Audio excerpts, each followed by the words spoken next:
Un saludo, soy la doctora Yana Villarroel y el día de hoy vamos a hablar sobre el tratamiento médico-nutricional de las enfermedades hepáticas. Vamos a hablar sobre la cirrosis. La cirrosis y algunas complicaciones como son la citis y la encefalopatía hepática.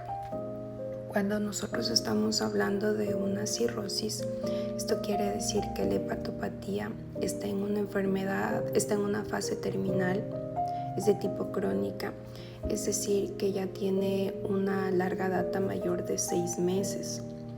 Cuando hablamos de una cirrosis, eso quiere decir que el hígado ha estado en un estado inflamatorio crónico que ha provocado una fibrosis a nivel de su estructura y que prácticamente la matriz del hígado se encuentra alterada.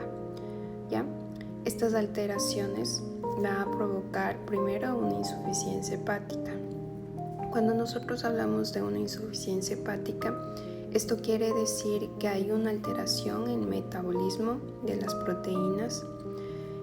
También hay una alteración primero en la síntesis de las proteínas y en el metabolismo de los nutrientes y de algunos medicamentos. El hígado de igual manera va a tener una dificultad para poder procesar el amoníaco. Y dentro de otras alteraciones que nosotros podemos encontrar es la hipertensión portal.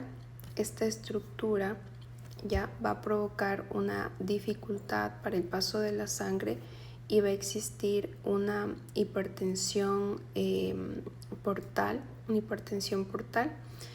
y se va a favorecer algunos síntomas como son por la presión elevada, se va a favorecer a la citis, a las varices y a las derivaciones portosistémicas.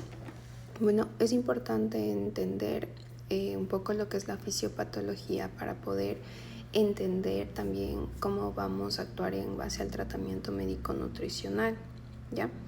Las guías ESPEN hacen algunas recomendaciones. Entre estas están el cálculo de la energía, ¿no? Primero una dieta individualizada en donde vamos a calcular entre 30 y 35 kilocalorías kilogramo día, una dieta fraccionada 5 a 6 veces en el día, en la noche evitar las largas horas de ayuno.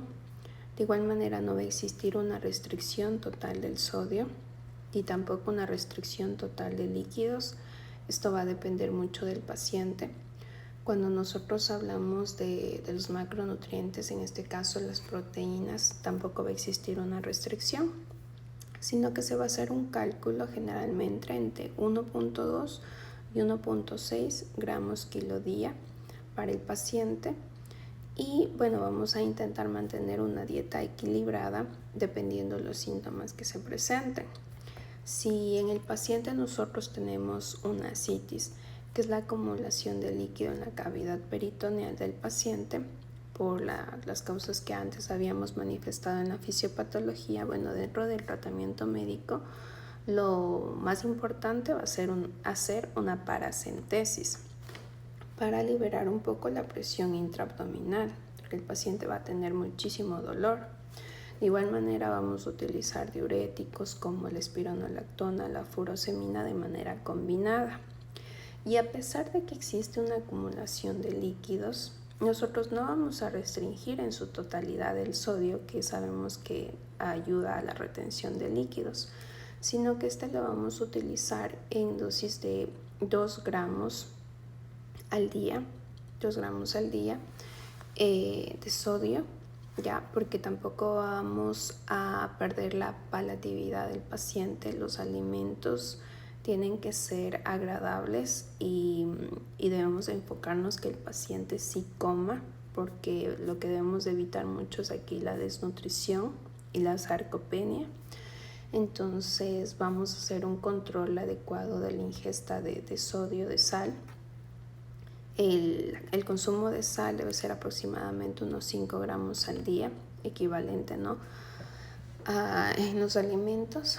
Y cuando nosotros hablamos ya de una encefalopatía hepática, bueno, aquí ya se presentan síntomas neuropsiquiátricos por la presencia de amonio que llega directamente por la circulación portal sistémica a nivel cerebral y se presenta con síntomas como confusión, alteraciones en la conducta, sueño, somnolencia. Entonces, en estos pacientes que no tienen una síntesis apropiada de las proteínas y no hay un metabolismo adecuado de los mismos, no vamos a hacer una restricción de las proteínas. Como antes les había dicho, sí vamos a administrar este macronutriente, pero de manera controlada. En la encefalopatía hepática también es importante, ¿no? Saber que hay que tratar la causa. ¿Cuál es la causa de la encefalopatía? Si es una infección, si es una hemorragia, si es una deshidratación, hay que tratar la causa. Y dentro de los tratamientos médicos tenemos el uso de la lactulosa, que acidifica el contenido intestinal y también favorece la conversión del amoníaco. También vamos a utilizar la rifaximina, que es un antibiótico que tiene que es absorbible a nivel intestinal y modifica la microbiota. Y también disminuye la producción del amoníaco. Entonces, esto va a ayudar mucho dentro del tratamiento. Hay que priorizar la proteína de origen vegetal y también se recomienda los aminoácidos de cadena ramificada. Eso dentro del tratamiento.